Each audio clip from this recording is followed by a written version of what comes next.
Hello and welcome to the Petticoated Swashbuckler. My name is Maren and today we're gonna give new meaning to stay at home.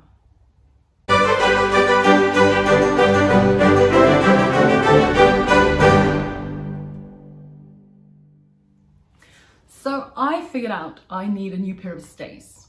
My old pair doesn't really fit me that well. It could be more cinched in at the waist. It's not got the right sort of roundedness at the chest that I want, and that's right for the period. So I've decided to go ahead and make myself a new pair of stays. However, I'm doing this project because I want to learn things, and the best way of learning things is just to try as many different techniques as possible. And because I don't want to make, 10,000 stays using the 10,000 different techniques that you find on the different sort of extended garments, I've decided to make a pair of stays and use as many new techniques as possible. I'm very lucky in that I have this wonderful book called Patterns of Fashion 5. Highly recommend it. It's such a good book, and it consists only of information on stays and other sort of foundation garments. But I'm not going to recreate one of the stays from this book. I don't feel like I'm up to taking a pattern from this book yet, especially not for stays that are so they really need to fit to work right. So I will work with a commercial pattern. I'm going to be using Red Threaded's 1780s pattern. It's a bit too short for the sort of periods before the 1780s, so I will be adding a little bit to the length. And I will also make my stays fully boned. The Red Threaded pattern is half boned, but it's a great pattern and I'm looking forward to working with it. And I know that Red Threaded makes really good quality patterns. So I'm excited about that. I'm also excited to try out a lot of things from the Patterns of Fashion book and from other sort of extant garments that I've seen. I have made corsets before. I've made 18th century stays that were just sort of 2 layers of fabric with the boning sandwiched between. Usually one sort of sturdy lining fabric and one fancy outer fabric. I have made Regency stays that was 2 layers of sturdy fabric and 1 layer of fancy fabric. I've made boned bodices from the 16th century. They have where you sandwich the boning between 2 sturdy layers of fabric and then you cover it with your fashion fabric. And I've made sort of more modern 1800s, 1900s corsets from 1 layer of coutil with the boning channels sewn on top. But last August I was lucky enough to attend the Oxford Conference of Corsetry, which I think was the last they'll ever organise, which is a shame because it was great fun. And when I was there, I got to attend a lecture by Luca Castiglione, who is, and Jenny Chiromani, who are the editors of this book and who are both great experts on the field of making 18th century corsets. And we got to see some of the excellent garments that they've based their research on. And what really struck me, both from their lecture and from what I've been reading in the book, is how many layers the corsets, the stays, are made up of.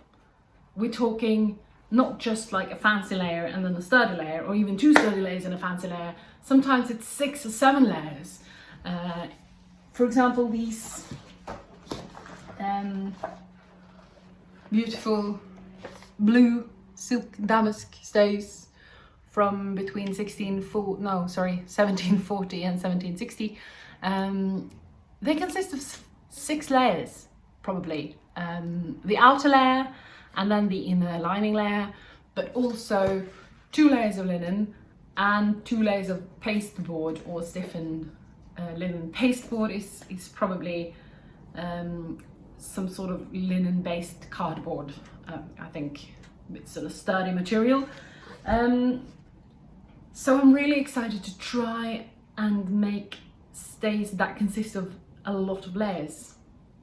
Now, there are, even though I'm not going to actually recreate any of the stays in the book, I'm going to recreate elements from several of them. These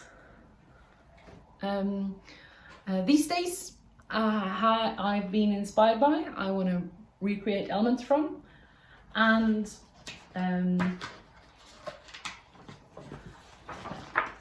these, they're as the red threaded pattern has a stomacher, I really wanted to take some elements from stays with stomachers as well. And also, even though these are sort of bordering on regional dress, I will take some elements from this. All of these stays are made from a silk fabric. That's the fashion fabric. As these are going to be sort of experimental stays, I didn't want to spend a lot of money on 18th century silk brocade fabric or silk damask. So what I've done is I've bought some cotton damask instead, in this beautiful green color. I bought it from a Norwegian shop, but I'll link it down below. And it's got this very nice sheen to it, and also these beautiful this beautiful flower pattern. Now it's a little too irregular to be perfect for the 18th century, but seeing as I'm going to make my stays out of several pieces and also cover it in bony channels, I'm not going to worry too much about that. It's going to be very good. And that's my fabric choice is inspired by this damask stays. Now, one of the elements I'm going to try and recreate is paper. Now, apparently a lot of stays consisted of 1 or 2 layers of paper. Now, paper in the 18th century was not made from tree pulp as we make paper today. It was usually made from fabric scraps, mostly linen, which gives it a different texture and also makes it work differently in a piece of clothing. I don't have access to linen-based paper. I couldn't find any online. Maybe I don't know where to look. And also, when I found something that looked like it could be, it was extremely expensive. Now, I have held paper made from linen scraps before, and it has a strange feeling of being not quite paper but also not quite linen, not quite fabric. And the closest thing I got to fabric-based paper was paper-based fabric. Now this is a tablecloth, single-use tablecloth made from paper. When I was a kid, we used this for children's parties, and it's paper-based, but it's very fabric-y in its quality. At the same time, it does tear like paper. But since this is quite a high quality paper tablecloth, it still feels very fabric-y and nice. So I'm going to be using that and try to see if that makes, any difference. Will it work? Maybe it won't work at all. Maybe it'll just fall apart. Maybe it'll crumble and make lumps in my stays the minute I start wearing it. I don't know, but that's part of the experiment. I'm also going to be using 2 layers of very sturdy linen fabric. I have 2 different kinds of sturdy linen. This is just very generic, sturdy, natural coloured linen. No need to use a fancy colour because it's going to be inside the garment. But I've also got this, and this is sturdy linen, but it's woven with horsehair in between, which makes it even, you know, stronger. And then for the lining, I'm just going to use plain white linen. I'm going to try and recreate all those layers and use a paper. These blue stays, the tabs here have been lined in leather, which I thought was really interesting. And also on these stays you can see that not only are the tabs lined in leather, but the entire tabs are covered in leather on the front and then sewn together at the back. I thought that was really interesting, and I really want to recreate that. So I'm going to try and line my tabs in leather. And in the first example I showed you, it's actually the lining of the tabs that goes around to the front and then becomes the binding on the tabs. So I'm going to try and recreate that. It'll be interesting. And there's also one element that I thought was really nice, and I've seen it on more extant stays, not just this one. If it had only been on this one, I would probably have thought, you know, this is a regional thing. These stays are from Germany, I think, and they, you know, this might just be some sort of German thing that they did in that area of Germany. However, I've seen it on more stays, and that's a tiny pocket in the stomach. I thought that was really interesting. I thought, you know, is that for hiding love letters or maybe like a little watch or something? It's actually for wearing perfume. And you know, another nail in the coffin of the theory that the 18th century honked to high heaven is the fact that they made these little pockets in their stomachers that they could fill with herbs, for example, anything that smells nice, and then the heat from your chest, from your body, would, you know, lift those scents around you, so that you would walk around and smell of, you know, rose petals and lavender or something nice. So I really want to make a little pocket in the stomach of the stays, and you know, I can fill it with like a little scent bag or something. It'd be very interesting. And I'm also what I have seen on several stays is that they have been lined in leather. So I'm going to do that. I've got some leather that I bought on a Viking festival last summer. That's very thin and supple kid leather. So I'm going to use that. And I'm also going to take my inspiration from these when it comes to the boning pattern, especially these, to get that very strong curved shape over the chest. They've got some vertical boning that have been made from whalebone and iron, I think, or steel. And I don't have any iron or steel boning that work, but I do have the reeds that I used for my pocket hoops. And I think I've seen stays that have been boned with the use of reeds. So I'm going to try and do that to get that right sort of shape. For my boning, I'm going to be using synthetic whalebone.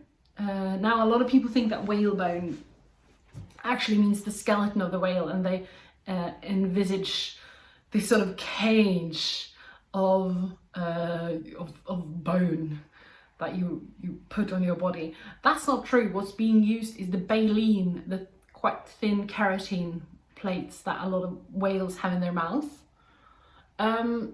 Because I don't really want to kill a lot of whales to use their teeth in my corsetry, I've opted for synthetic whalebone. It's made from plastic, but it has the same elements.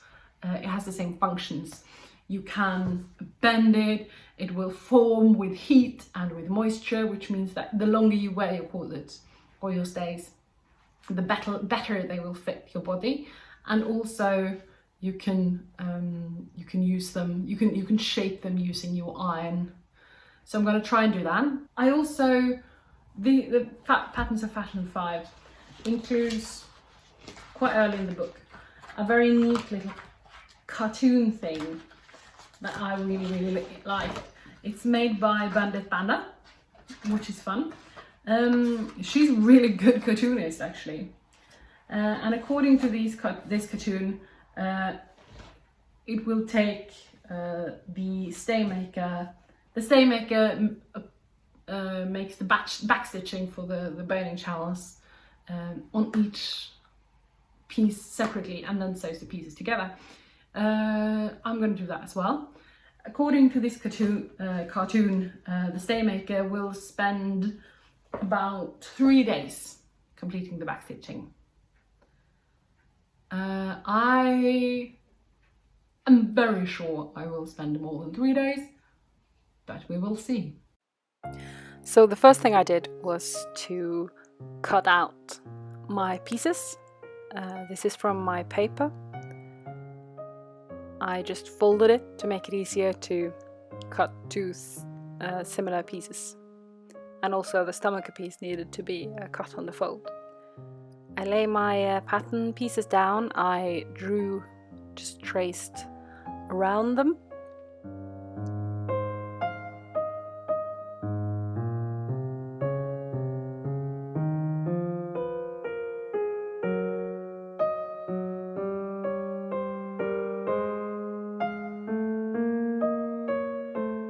And then I cut them out.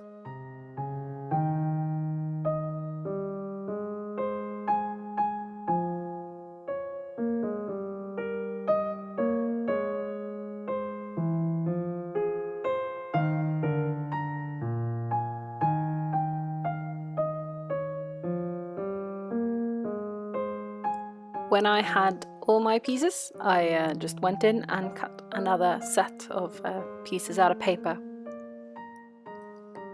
In addition to paper, I'm going to use a white linen for the inner lining and rough linen without and with interwoven horsehair for the interlining, as well as a cotton damask for the outer fabric.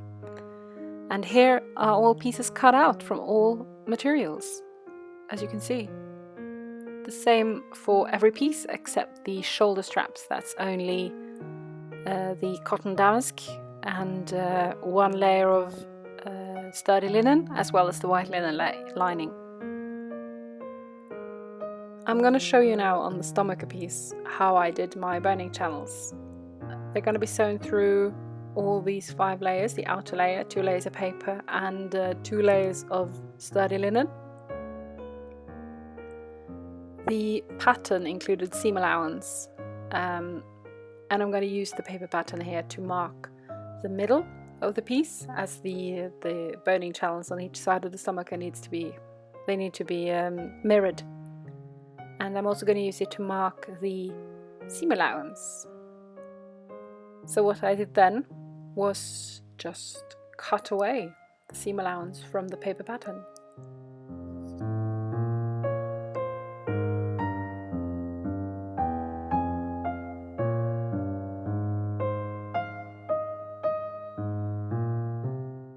Placing my paper pattern onto the interlining, I could then use a pen. An 18th century tailor would have used ink, I guess, but I just used a felt tip pen, it works, and then marked around to see where the seam allowance went.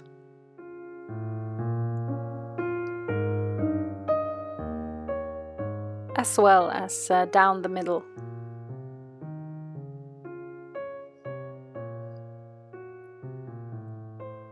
I also took this opportunity to mark where the horizontal boning channels need to go.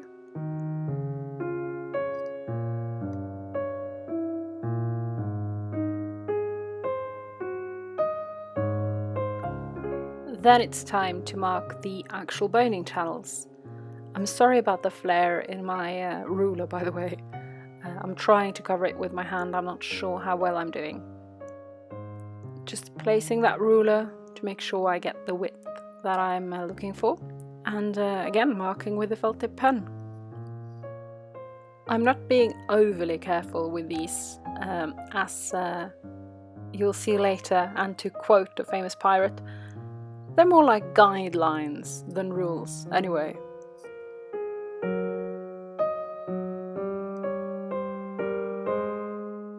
With the boning channels marked on both sides of the stomacher, it's time to mark the horizontal boning channels. These are the ones that are going to give my stomacher that beautiful rounded shape.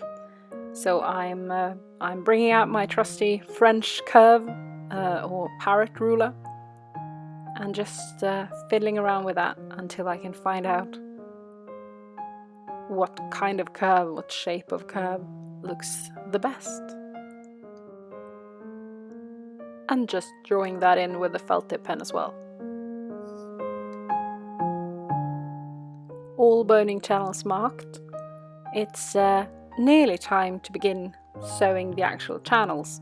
However, this is a lot of layers to keep track of while you're working. So what I did was to baste them all together. I use a sort of pad stitching technique with quite big and not very even or pretty stitches. Just going through all layers, making sure this piece behaves a little bit more like one piece of fabric instead of, you know, what it really is, which is 5 pieces of widely different materials stacked on top of each other wearing a trench coat. The entire piece stitched down, and you can see it's not very neat or pretty, but it's useful. I then went in and I basted along the seam allowance lines that we marked earlier. This made life a lot easier when trying to figure out where to put my boning channels, and also when I had to baste my stays together to try them on.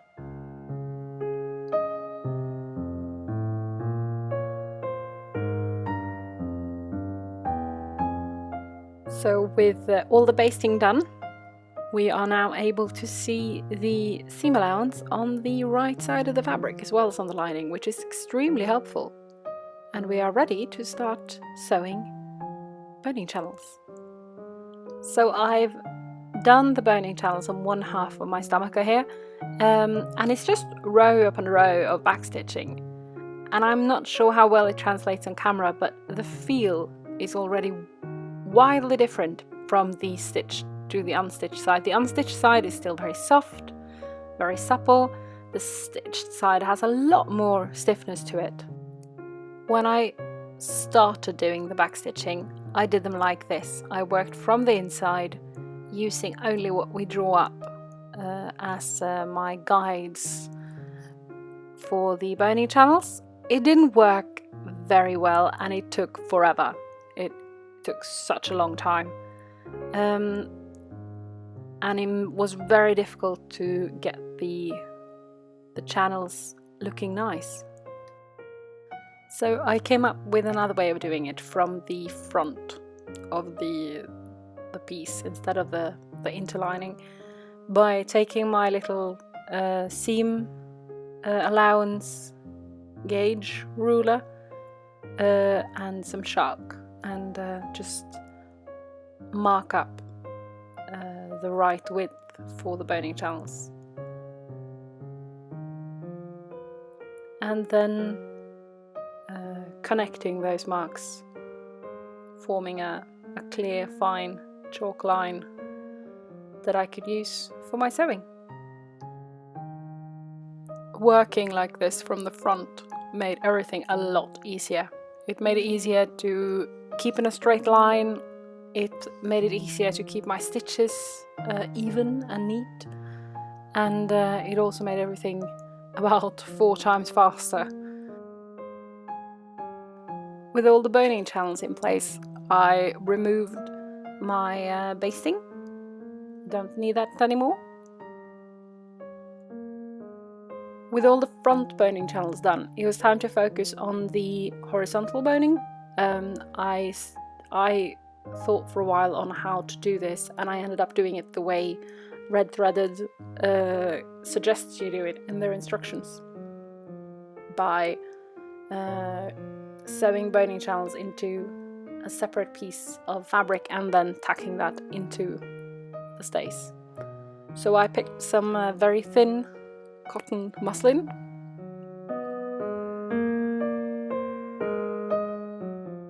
and just drew around the shape of the piece, sort of roughly.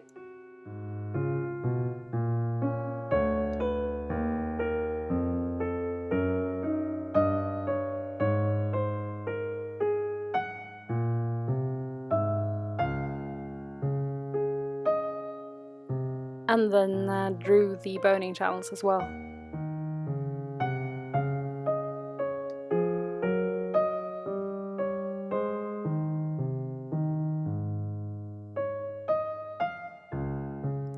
By folding the piece of fabric that I drawn on over, I could cut two similar pieces.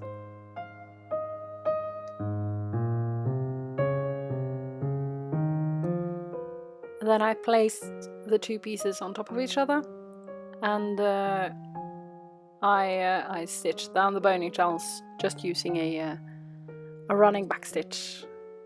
You don't really need anything super sturdy here. This is not what you'd call load bearing. Then I took my now stitched together pieces of fabric with the drawn on side down to make it as invisible as possible, and tacked it to the stomacher along the lower seam and the upper seam of the boning channels.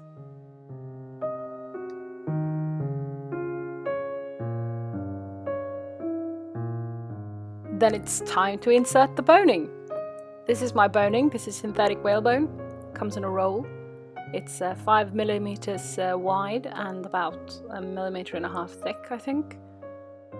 And it's really easy to work with. It's really flexible. It's quite sturdy, and it's super shapeable. Now I'm just filing down the cut edges to make sure they don't poke through the fabric. Using an emery board, it's the same thing that I'd file my nails with, and of course whalebone is made from the same material as your nails are. I found the opening between the last piece of paper and the first piece of linen, and I inserted the boning into the channel between paper and linen. That way there will be 3 layers of linen and the boning to protect the paper from the moisture of my body, in case that's a problem. Now I just cut the boning with scissors, and filing down that other side as well, that other edge. Pushing it into the boning channel, and it's done, 1 bone in. With the entire stomacher done boned, I need to insert the reeds and the boning that will give this conical shape, this round shape to the chest. I've already done so to one of my front pieces. Here you can see there's 2 rows of reeds with 1 row of whalebone in between, and it looks like it's going to work really well.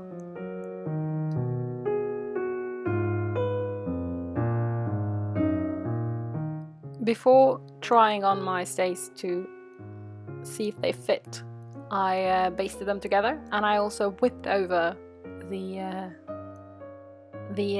splits between the tabs so they won't fray on me while I'm trying it on. And this is how they look so far.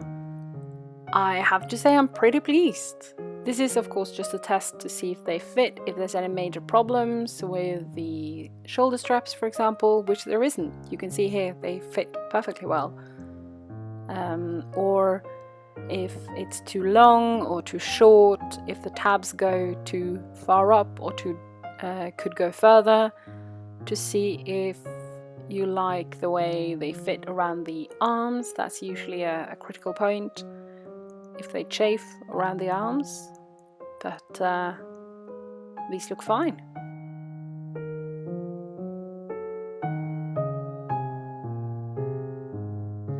So I'm finally finished with all my boning channels. It's taken me a famous 68 hours, according to that cute and informative cartoon at the beginning of the Patterns of Fashion 5 book.